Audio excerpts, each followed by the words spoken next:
And that future version of you is a much better decision maker than you are today.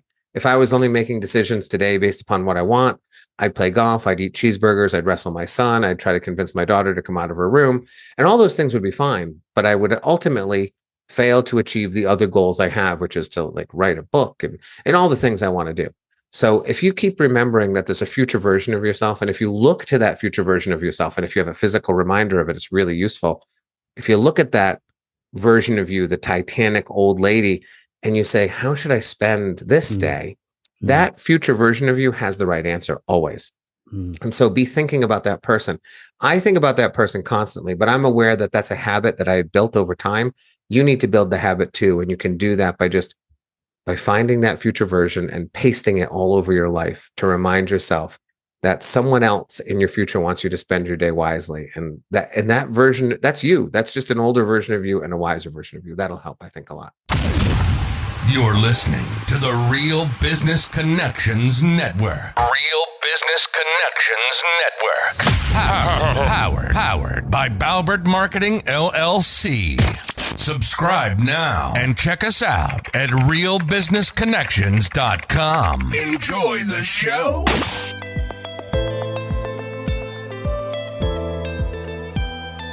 Welcome everyone to Learn, Speak, Teach, powered by Balbert Marketing, LLC.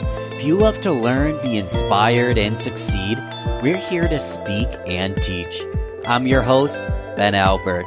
I believe if you're not living, you're dying. If you're not growing, you're withering. And if you're not engaged, you can turn this off right now.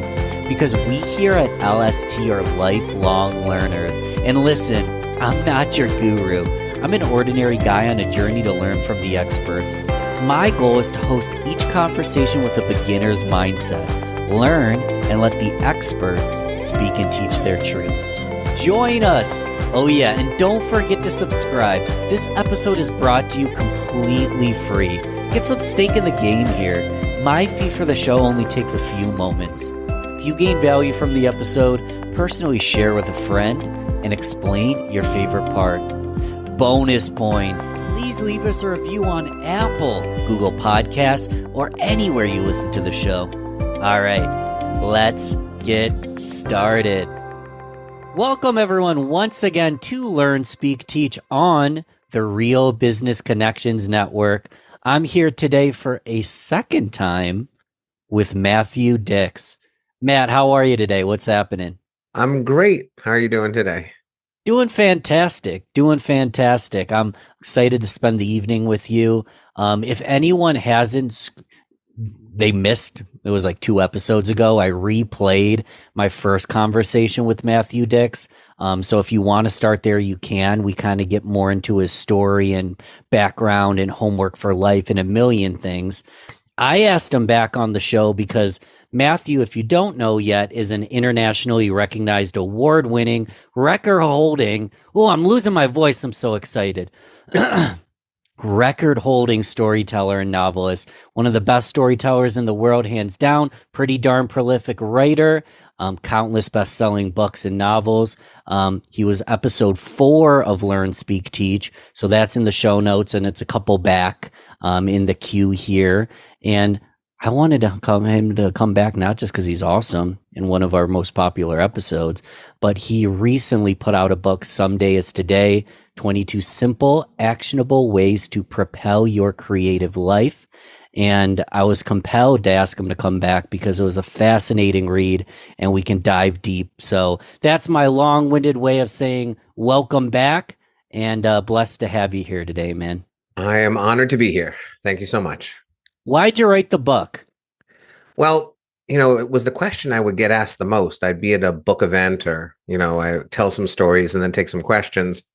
And, I have a life filled with things that I do. I write. I'm an elementary school teacher. I own a couple businesses. I tell stories on stages and I consult with businesses all the time. And people were aware of all these things I do. And there's many more that I sort of haven't talked about. And so the question I often got asked was, how do you do all that you do? How do you fit it all into your life? And I always thought when I got that question, if you would just give me like 11 hours, I could get you to the same place. I don't think I'm special in any way. I think I've just really become exceedingly strategic and thoughtful about the way I operate my life. And I think anyone can do it. And no one ever wanted to spend 11 hours with me. They were all basically ready to go home. So I wrote the book in answer to the question, so that when people say, how do you get all the things that you've done? How do you get them done? I say, well, there's a book and you can go buy it or download the audiobook. I recorded it. So it was the answer to that, much asked question, but also, just my desire to help people live a more fruitful and satisfying life. I'm an elementary school teacher, and sort of at the core of me is the desire to help people be better than they were the day before. It's sometimes not the best business practice. I often tell clients, I want to get you good at storytelling so that you don't need me anymore. And they say, well, that's not a great way to like run a business. You're trying to make yourself obsolete, but there's so much bad storytelling in the world. I'm never worried about running out of clients.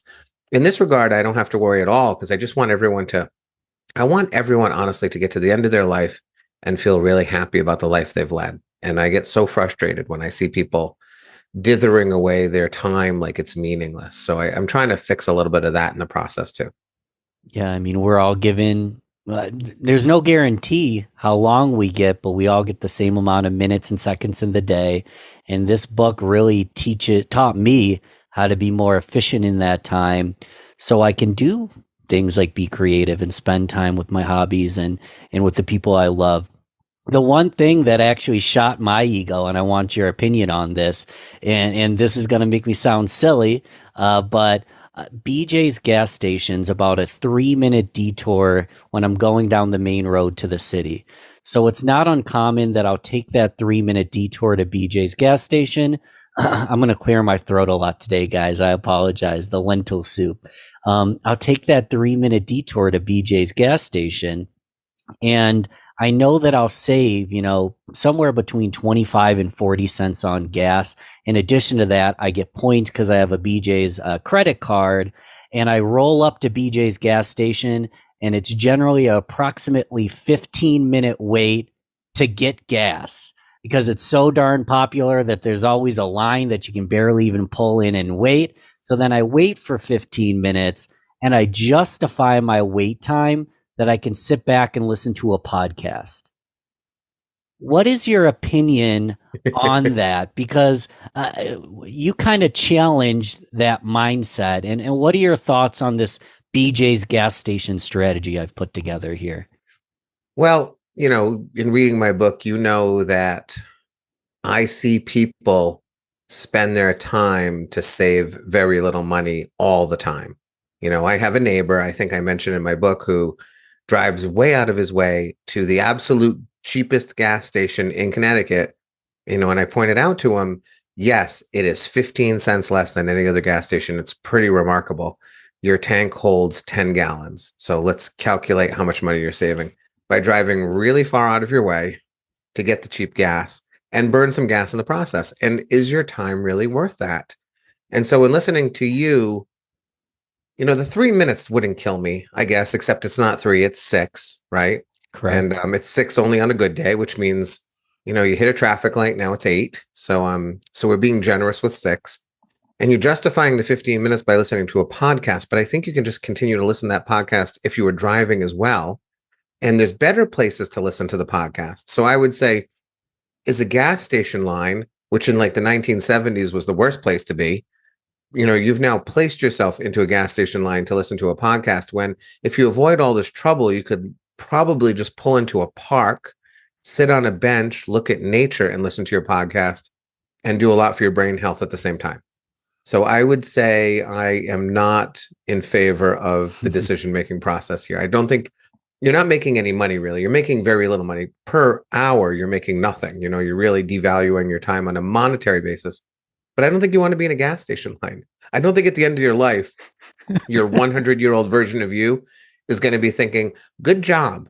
Like, I'm glad you spent those, 19 and a half hours in a gas station line so that you could save that 40 cents and, get a solid $2.25 worth of bonus points for the store as well. I just don't think that the future version of yourself, when time is limited, this is how your future self wants you spending your time. I do point out in the book, though, when money is limited, Yeah. the need to like save it and to like do those things like coupons, it increases. But I think it increases only a little, only when it actually starts to make a difference. And then when you're doing fine and you're not like pinching pennies, then absolutely it's a terrible decision, I think. Yeah, I mean, 6 minutes cumulatively is a lot.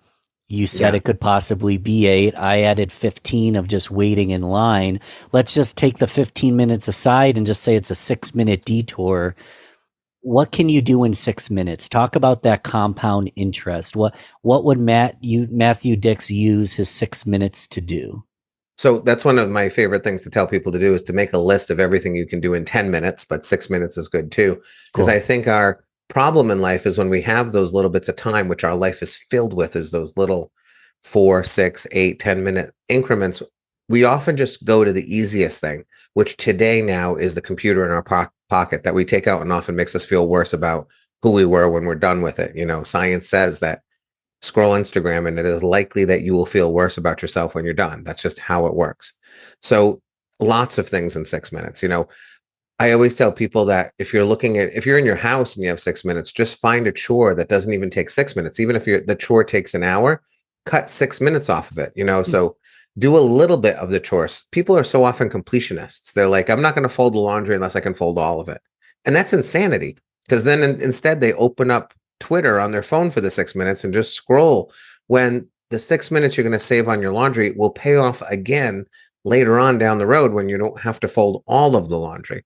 But that completionist attitude prevents people from accomplishing those things. But I don't know, in 6 minutes, if the weather's right, I often go outside and sit under a tree and look up into the branches, because I know the enormous benefits to my brain chemistry by looking into a tree. There's like so much research that says just go sit in nature. And nature means like sit under a tree in the middle of a parking lot and look up into the tree, and your brain is now in nature, even if you're surrounded by asphalt. So it doesn't even take that much to get into nature. I have a book by my door. I always have a book by my door that I can read if I'm waiting for my son to find all his shoes, or for my wife to find the right scarf, or for my daughter to ever come out of her bedroom. So rather than standing by the door and again opening up my phone, I always have a book of poetry, or I have a book of letters, things that are meaningful, that my future self is like, good job. I'm glad you read that Billy Collins poetry. It was really wonderful and enriched your soul and made you think differently. So a multitude of things. I'm a writer, so I can reread 2 paragraphs and do some editing. I can probably write 9 good sentences in 6 minutes, depending on my flow. Mm-hmm. There's just a lot you can do. I can just play with my son for 6 minutes. And the joy is, if you have a little kid, he's 10, a little kid, 6 minutes is like 18 to them, right? You spend 6 minutes with your son wrestling, it's like you spent half a day with him. So the compounding benefits of spending time with your kids is time for them feels different than time for us. 6 minutes is so much more to them because they've been alive a lot less. And all of these things that happen to them, they're happening for the first or the second or the third time. So they have so much more power and meaning behind them. So I just grab my kid and I just, I toss them on the floor and jump on top of them, or we go outside and we throw a ball for 6 minutes, or I chase them around all of those things. 6 minutes is a ton of time. I get a lot done in 6 minutes. And thank you for sharing all that, because one of the thoughts in the back of my head was, Matthew Dix is so efficient and effective with his time. What about time to breathe? What about time to relax? What about time for family? And it sounds like making a conscious decision to go outside and be in sunlight, or spend an extra handful of minutes with someone you love. That's not possible if we're not being conscious with our time. Yes. My friends sometimes think of me as a workaholic, given the number of jobs and the number of things that I accomplish in a day. But what they don't see, because I don't talk about it, is I'll spend 15 minutes on the couch petting my cat, because I know it makes the cat happy. I know it's really good for brain health, because actually petting an animal is great for your brain chemistry. Again, and the 100-year-old version of me, the one at the end of my life, is saying cats don't live as long as we want them to. There's going to be a day when this cat is going to turn 12 or 15 or 18, and this cat that I love dearly is going to pass away. And I am going to at least look back and think, I spent so many mornings when I wanted to be doing something else, just petting my cat, because it made my cat purr, and was good for my health. And so I'm doing all those things too, but I'm doing them because I'm thoughtful with the rest of my time. Makes sense. Makes sense. What happens when things aren't in your control? A lot of, I mean, it's Real Business Connections Network. A lot of the listeners go to meetings. Nowadays, they're on Zoom.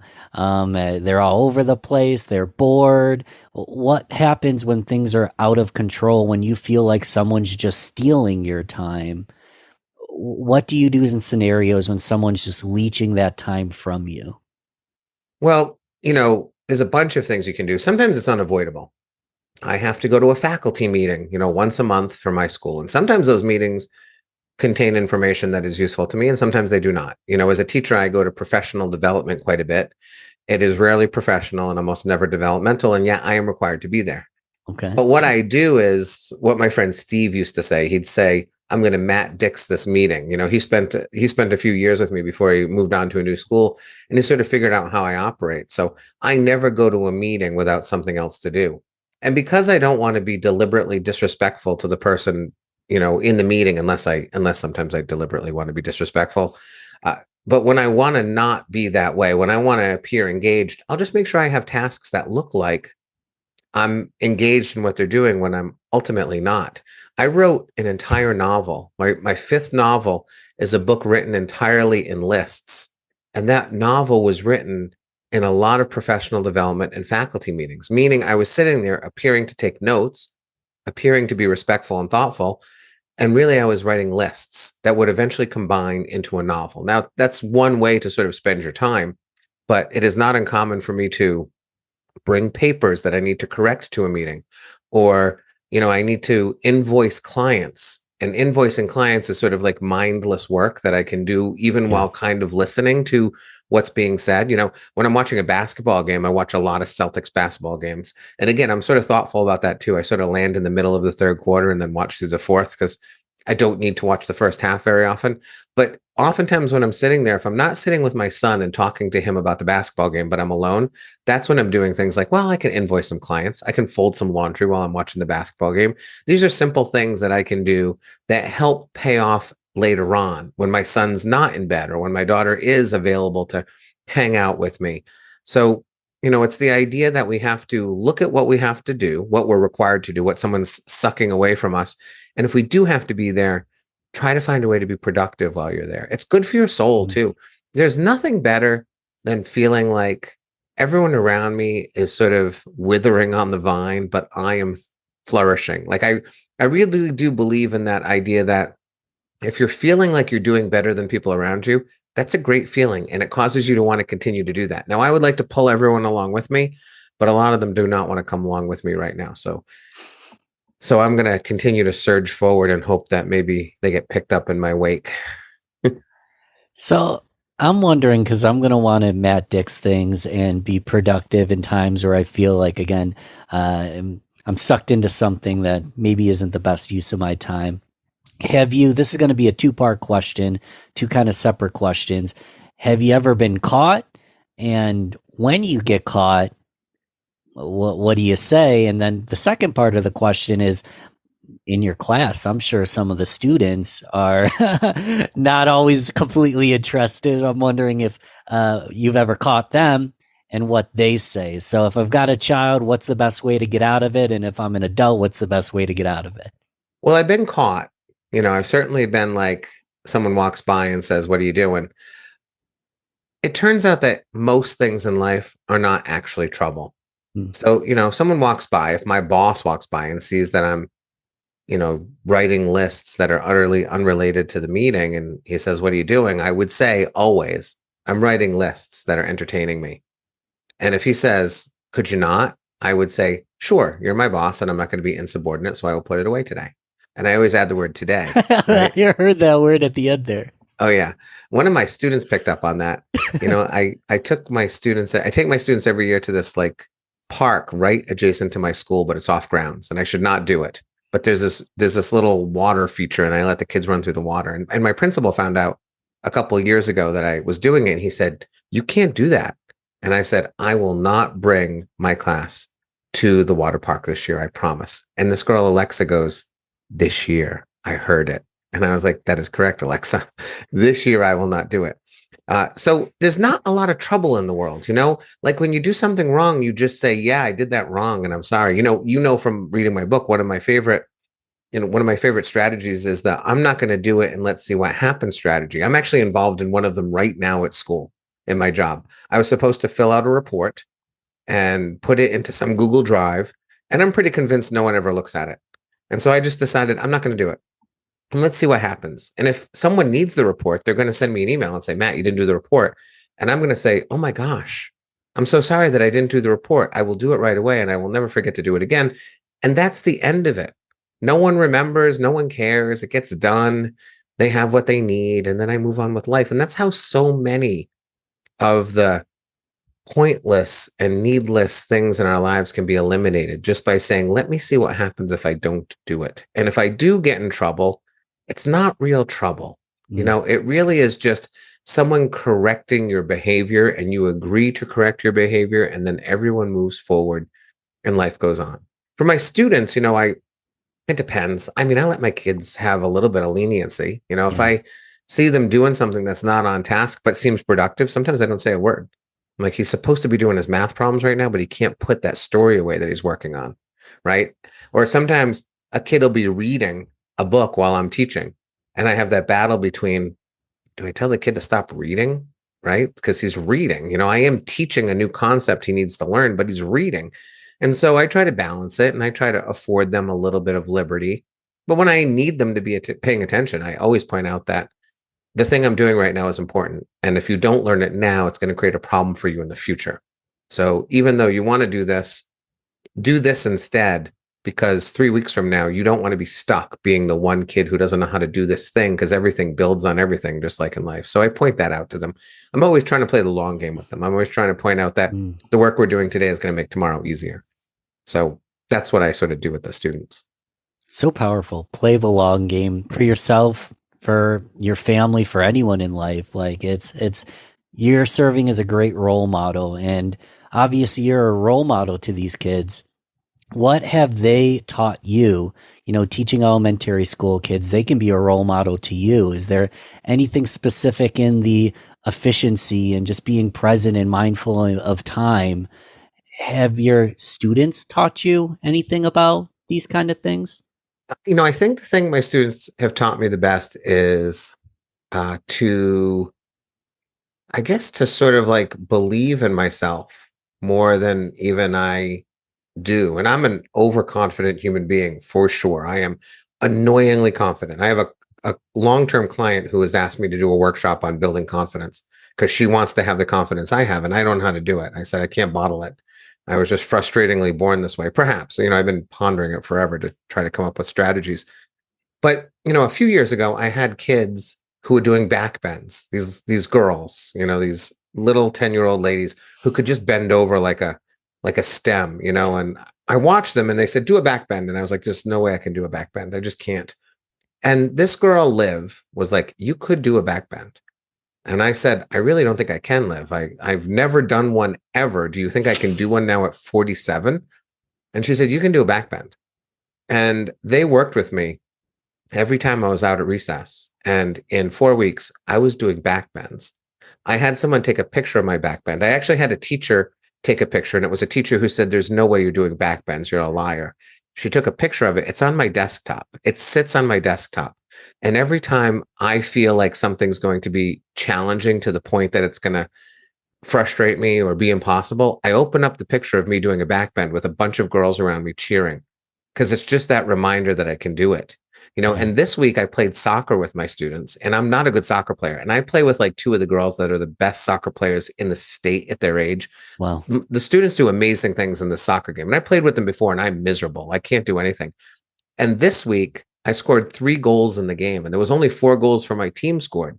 So playing with students, I scored 3 goals, which I never thought I could ever do against these actual, we play soccer every day in competitive ways. And it was this girl, Caitlin, who said, if you put yourself here, I will get the ball to you. And then all you have to do is kick it to either corner. Don't kick it to the middle. And I did what Caitlin told me to do, and I scored 3 goals. And it was just one of those reminders that, God, I've never played soccer. I kind of hate it. these kids actually play it every day and are really good at it. But Caitlin put me in a spot where I did something I never thought I'd be able to do. So they're always reminding me that I can just probably do a lot more than I'm giving myself credit for. Mm. And Caitlin's clearly a good coach. That's for sure. Well, she is probably the best female soccer player in the state at her age. She is extraordinary. And when she's on the field, she is never trying to score a goal. She is always trying to put other people in the position of scoring a goal. So, Ooh. She's really a remarkable person. That's such a big takeaway. So I'm curious, in your life as an educator, as a storyteller, as a mentor to so many, how do you put people in position to score that goal? What are your thoughts on how, Matt puts people in that position to knock it out of the park, score the goal, and often get credit for something you help them do? Well, this is a very simple one, but when I'm thinking about Caitlin and my students, it's critical that my students memorize their multiplication facts. Actually, my son is 10 and I was helping him with his math tonight and he doesn't know them. And I'm like, my God, I've got my 10-year-olds at school all memorized and I forgot my son over here. I wasn't even paying attention. I figured someone else was taking care of him. But it's critical they memorize multiplication facts. And it's not fun to memorize multiplication facts, except I have a weekly test with challenges. And so once you can do 100 multiplication facts in 6 minutes, which is about a fact every 3 seconds, we stand you up on a chair and I play the Superman theme and we have a celebration for you. And if you can get to 200, which a couple of kids have, which is a fact every second and a half, you can stand on top of your desk, which is definitely unsafe and not allowed in any school. And again, we play the Superman theme. And they don't know it, but if you get to 300, which in the history of my class, 5 children have, you get to stand on my desk and we play the Superman theme. And you stand on it every single time someone else joins the club. So the club becomes bigger and bigger. And one of the strategies I use to help the kids is like motivation is key. So the first time they take the test, they don't get 6 minutes. They get 5 minutes and 45 seconds, but I don't tell them that.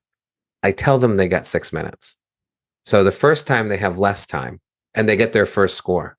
And the second time they take their test, I give them 6 minutes and everyone improves because they have more time. But in their mind, I improved in 1 week just by thinking a little bit about multiplication, right? Wow, imagine what you could do if you thought a little more. So the next week, I give them 6 minutes and 15 seconds, and suddenly they're improving again. And I go all the way up to 6.5 minutes, and kids are so excited. And then I slowly creep them back to 6 minutes, very slowly back to the 6 minutes.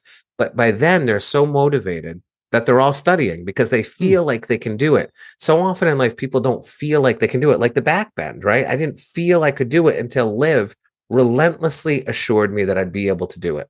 And so I try to put people in positions where they get that initial burst of motivation. I always tell people, if you want to lose weight, you should be weighing yourself every day and begin your program on the day when you just happen to lose a pound because of what you ate the day before, right? Because that's great. Because if you start your first weight loss day at -1 pound, that's a tremendously motivating thing for the rest of the day. Wow, I'm down a pound. Well, let me really be careful about what I eat today. And let me ramp up my exercise a little bit, and that forward movement is important for people because I think a lot of times we don't feel that forward movement unless we manufacture it a little bit for ourselves or someone's kind enough like me to manufacture it for the kids.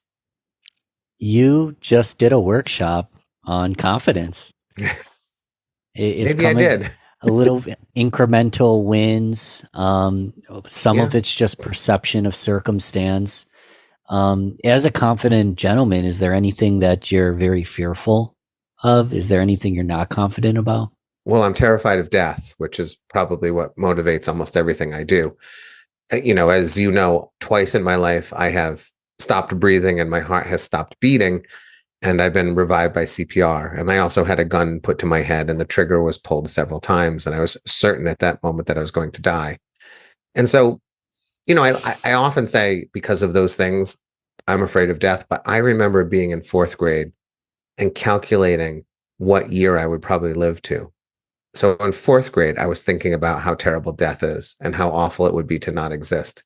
So, that is the one thing that I think about more than anyone would ever believe possible. And that is what gets me up in the morning and drives me relentlessly to make sure that every one of those minutes is spent really wisely and really thoughtfully, whether it is with my son or my cat or my work or my wife. Whatever I'm doing, I just want to be all in on it. So that's the one thing. Other than that, my daughter struggled with something at school today. We were talking about it at dinner. She was worried about something. And I said, well, Clara, if you contact the teacher and you send an email, that will eliminate some of that worry because you'll get an answer, because not having the answer creates the worry. And she said to me, I don't want to hear it from you because you don't worry about anything. Like nothing ever bothers you. And, to that degree, she's kind of right too, other than my constant existential dread. It is true that most things in life don't bother me very much. But, I have strategies like, a strategy I use all the time is this problem I have right now. Will it matter to me in a month?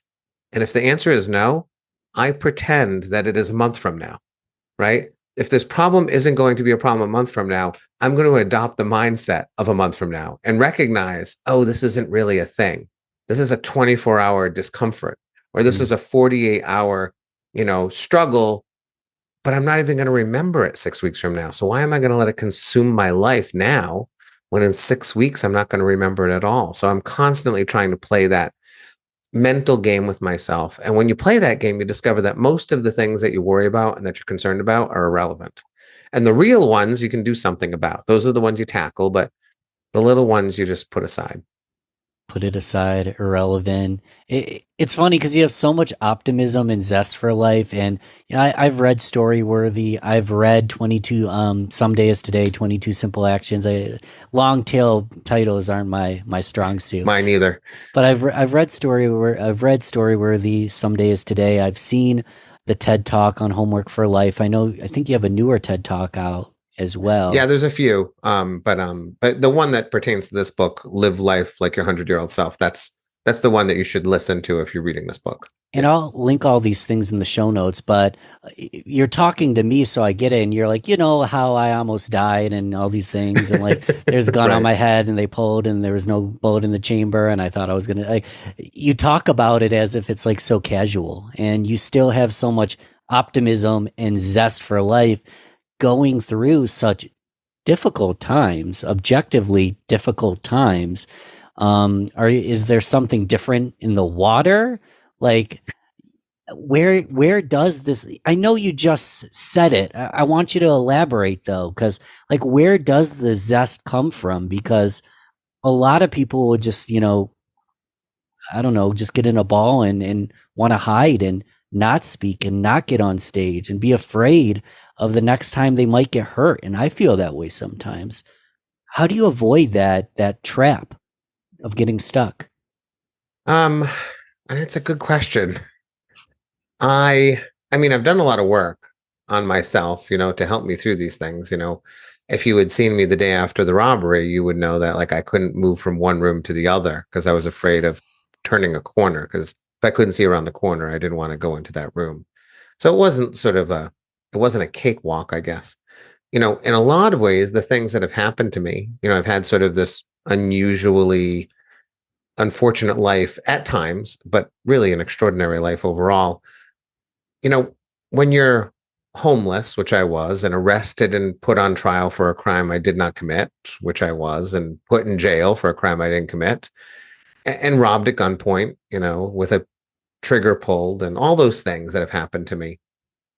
One of the joyous things of those moments is that everything else pales in comparison. And so quite often, as I watch people in the world today struggle with what they perceive to be serious problems, a lot of it just happens to be perspective. It's just, well, I'm not in jail for something I didn't do, and I'm not homeless because I thought I'd be homeless forever. And my PTSD hasn't bothered me in a long time, and I'm alive, which hasn't always been the case for me, oddly. Twice, I was out for about a minute or two. I think all of that sort of gives me a unique perspective that allows me to sort of avoid getting stuck, because the things that would get me stuck just don't seem very important to me. They don't seem like a real challenge to me. They're things I'm just going to continue to move through and work around, and all of those kinds of things. It's really helped a lot, I think, in that regard. And I do think there's a lot to be said for acknowledging consequences and how little they often are. There's things in life that have absolute consequences. I'm not trying to pretend that they don't. But in my experience, as I spend time with people, I find so often that they worry about the things that are almost consequenceless, the things that will ultimately mean almost nothing or nothing in their lives. And yet they choose to be concerned about them in ways that fascinate me and horrify me. So I'm blessed with the perspective of misfortune, we'll say. But I also I've always been a person who thinks, well, that rule is a suggestion, right? And that law is a suggestion, and some are more suggestive than others, and some are important to follow. But I think if we just see the things in front of us for what they are, which is oftentimes not much, that helps a lot. Optimism is also really important, and you can foster optimism in your life, and that's great. I think I talk about optimism in the book. It's better for your brain health, because if you and I were sort of heading to disaster, right? Something bad was going to happen a month from now, and we knew that there was a possibility a month from now that disaster would strike. My attitude is always, it's probably going to work out just fine. I'm going to be really optimistic about it. And if your attitude is pessimistic, this is not going to be good. What it means is that for a month, I'm feeling great. And when disaster strikes, I end up in the same place you do, except I had a month of peace and you had a month of worry. And so many people prefer the month of worry, optimism can be frustrating. Your wife can say, like, this might not work out. I'm like, my daughter's going to be fine. She'll get through this math unit. Or, my friend who's battling a life-threatening disease, they'll be fine, and my wife will say, well, what if they're not going to be fine? And I say, but we're going to end up in the same place then. We'll both be in the same place, except I will not have a month or 6 months or a week, whatever it is, of worry. I'll be happy. And I do believe you can sort of cultivate that feeling of optimism. There's a lot of things. If you just start reading about the way the world has changed, it's extraordinary. Even, I heard just the other day that the number of Black men, unarmed Black men who have been killed by police officers is at a record low, a considerably record low last year. I think it was, I don't want to say what the number was because I can't quite remember, but it was really reduced. But if you don't seek out that information, there's no way you think that, because you watch the news and you think, my God. Now, it's still a problem. I am not trying to imply that this is a solved problem in any way whatsoever. Right. But we never think about how it's getting better. We never credit wow, the world is really a lot better. My father in 1970 was drafted into the Vietnam War and sent to a country where he had to try to kill people he had never met before. Right.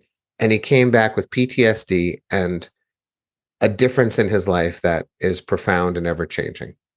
He was also living in the 70s when there was a president who left office in disgrace and inflation was crushing the country. And airliners were constantly being hijacked by Cuban nationals and other people. All the time, airliners were being hijacked in the air and taken to places they weren't supposed to go. And a multitude of other things were happening. Would I rather be alive now, or would I rather be my father off to Vietnam? The world seems pretty fantastic to me. And if we start to just have a little bit more of a historical perspective on the world, and we start to pay attention to the positivity that is happening in the world, the fact that there's a vaccine that is protecting most of us from a deadly disease that 2 years ago, we were washing our food, right? We were giving our cans of soup a bath and we were afraid that it might kill us. And now today we walk around maskless and relatively safe. That's extraordinary. And yet people just think about the negative all the time. So think to the positive and you'll have a more optimistic view of life. It's funny. It's perspective. I did a lot of hiking at the start of the pandemic. And when I first got started, I was afraid to put my little tush on a park bench. Yes. Yeah. Yeah. I remember there was a day my son put his hand on a railing on a park steps. And my wife said, I can't believe I haven't brought a wipe. What are we going to do? And, today The world is not the same it used to be. And Yeah. I have a friend right now hospitalized with COVID. So I know it still is a real thing. And I have a friend who's been living with long-term COVID for 2 years. So Mhm. those things are real, but I can walk and chew gum at the same time. I can acknowledge that two of my friends are severely impacted by this terrible disease, but there's 100 million people that are utterly unaffected and moving through their lives with relative impunity because miraculous science that did not exist 5 years ago saved the world. And yet we think, ugh, what a terrible day we're having. It's crazy. It's Yes. perspective, and I'm gonna probably misquote you, but you said some people would they'd prefer to be miserable for those 30 days, and the key word there to me is prefer. Like it's a choice. Yeah. It's not as simple as oh, didn't die today, life's good. It's not that simple, but in essence, it kind of is a choice. Yeah. Well, I think sometimes when you meet those people who really sort of relish in the negativity, I think what it really is a desire for attention. And the Hmm. easiest way to get to attention is to complain about something, because people like me are inclined to hear a complaint and offer a solution, which means I'm offering attention to someone who is complaining. And that's often people who are stuck, like you've described. So rather than seeking creativity through whatever means they want, whether it's a vegetable garden or painting a painting or going for a lovely drive in the country or raising chickens in your backyard, whatever it is that you want to do, instead of moving forward with those meaningful projects because they can't, because they're stuck for a multitude of reasons, their preferred attempt at getting attention is to complain. And they often come together. A complainer and a complainer, they're the happiest two people in the world because they get to complain to each other and they both accept it. But really what happens is they end up being 100, look back on their life and think, what the hell was I doing? And that happens all the time. Just talk to a hospice worker. They'll tell you that the number one feeling at the end of life for so many people is regret. And it is the worst feeling to have. I am here to report because I thought I was at the end of my life when the gun was to my head, and I wasn't afraid and I wasn't angry and I wasn't sad. The only feeling I was consumed with was regret. What have I not done and will never have a chance to do again? Mm. To show empathy for someone who might be in a difficult spot, and you said it yourself, like you've had days, possibly weeks at a time, where just going one room to the next was hard work.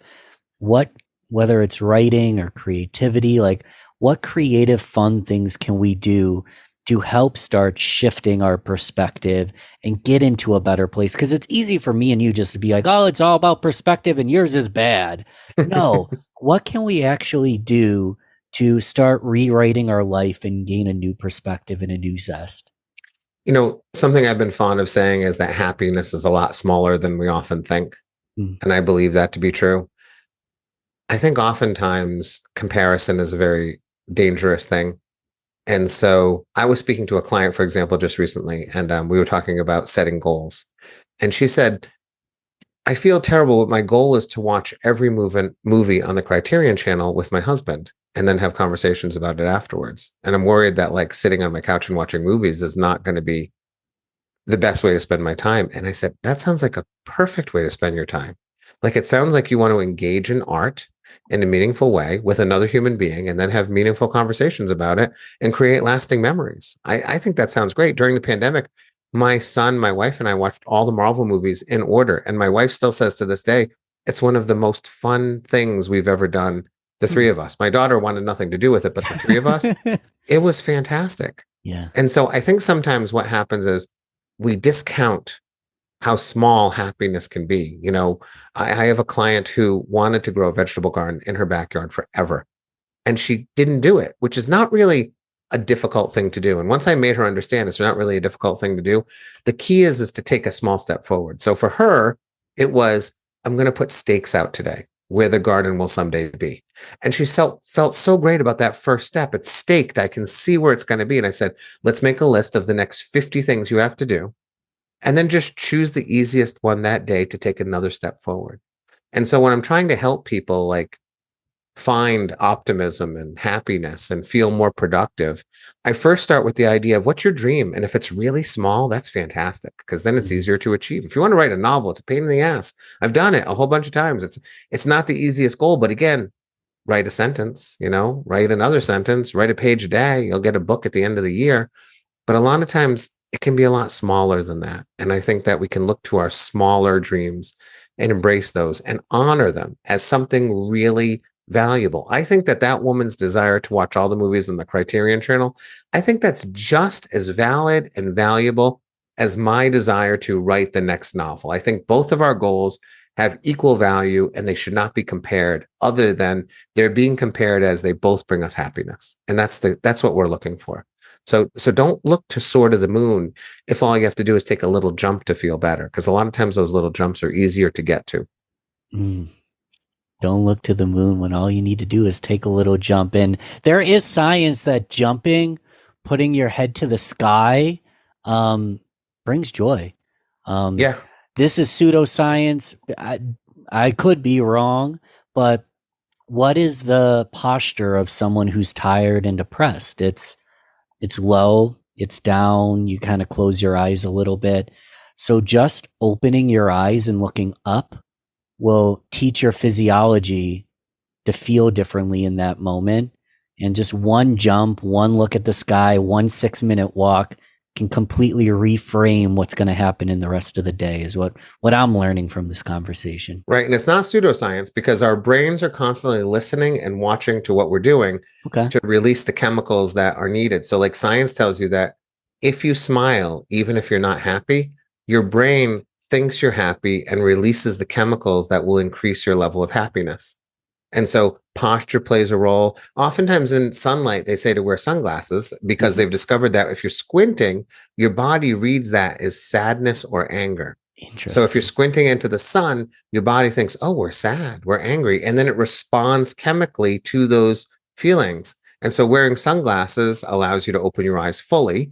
And then your body does not think the wrong thing about you, but it means you can trick your body just by saying things to yourself. Absolute science. You can go look it up. If you say things like, I'm having a great day, even if you're not, your brain doesn't understand that you're lying, right? Your brain doesn't, the part of your brain that sort of like operates chemically and biologically, it doesn't know you're lying, but it hears you say, I'm feeling great. And it goes, okay, I guess we're feeling great. And it gives you the chemical reaction that causes you to actually feel great. So you can hack your brain, which I do all the time. Looking into trees is the perfect example of that, which I described.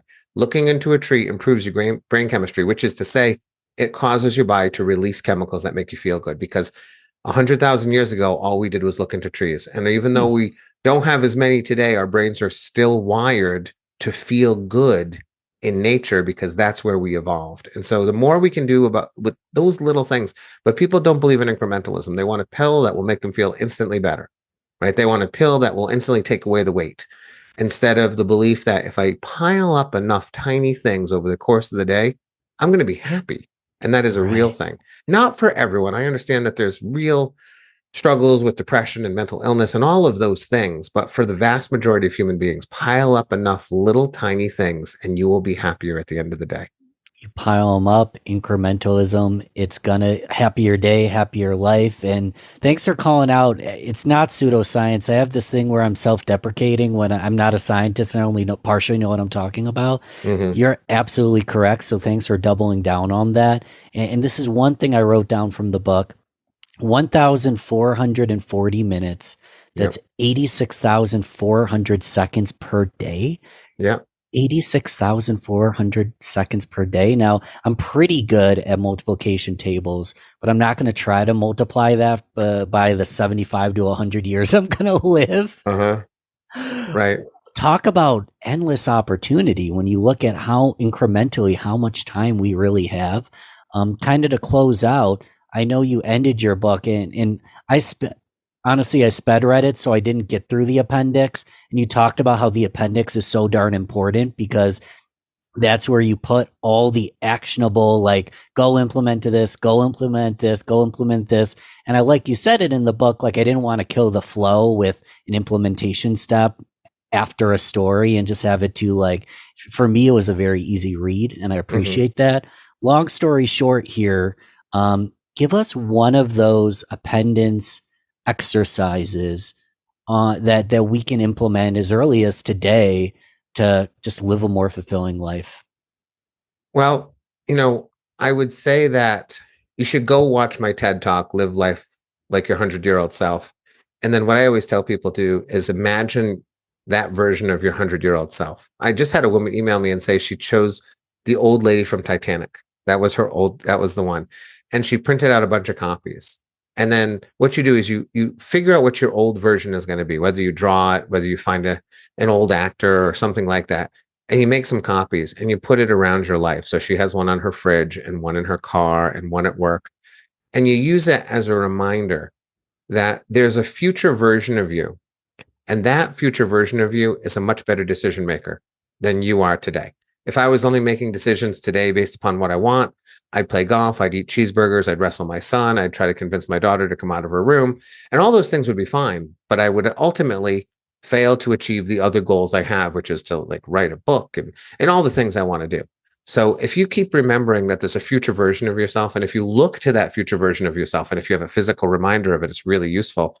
If you look at that version of you, the Titanic old lady, and you say, how should I spend this day? That future version of you has the right answer always. And so be thinking about that person.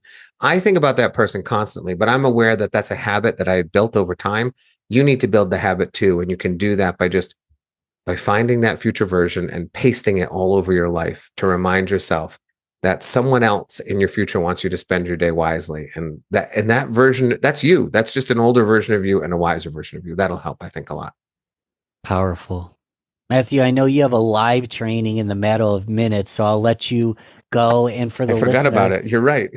Everything we talked about today, there are show notes links. If you share this, leave a review, take a screenshot, add it to your story, send either of us a DM. It lets us know you're listening. I know you're listening, but if I get enough positive feedback, I'm going to rope Matt in for a third round. So anytime, I'd be happy to join you. Please do that. And if they could go one place to support you, what's the best way to support you? Oh, so my new project for storytelling, at least if you're looking for it, if you go to Storyworthy MD, my initials, storywordhymd.com, it's a place where I have a team of people and I'm putting out lots of content. Much of it is free. I have some products you can purchase as well. I've got a Facebook group, Storyworthy, Storytelling for Business and Professionals. If you just ask to join, I'll invite you in. I do free training. That's what I'm going to be doing in a few minutes. I'm going to do a quick little free training session on storytelling, just to offer some tips and tricks to the people in the group. We've got well over 1,000 people in the group now, and they're participating and offering ideas and sharing stories. And if you're looking to tell better stories, and you should, even if you're a person who doesn't speak, you should be telling better stories because you're the best audience for your stories. You're the first and best audience. So finding stories and telling better stories will also do all the things we've talked about in terms of happiness and feeling like you've lived a well-lived life. So you can go to storywordhymd.com and see me there. Amen to that. And this isn't coming out tomorrow, so I'll be well in the group. I'm joining, so come join me. Send me a DM. I'll get you the information. And Matthew, man, thanks again for coming on the show. It's Thanks so much. I really appreciate it. All right. Bye now. Thanks again for listening to Learn, Speak, Teach, powered by Balbert Marketing, LLC. You need to go subscribe if you haven't yet. This show is completely free. If you gain value from the episode, personally share with a friend and explain your favorite part. Leave us a review on Apple, Google Podcasts, or anywhere you listen to the show. All right. Thanks once more for listening to LST. I am so grateful. Talk to you soon.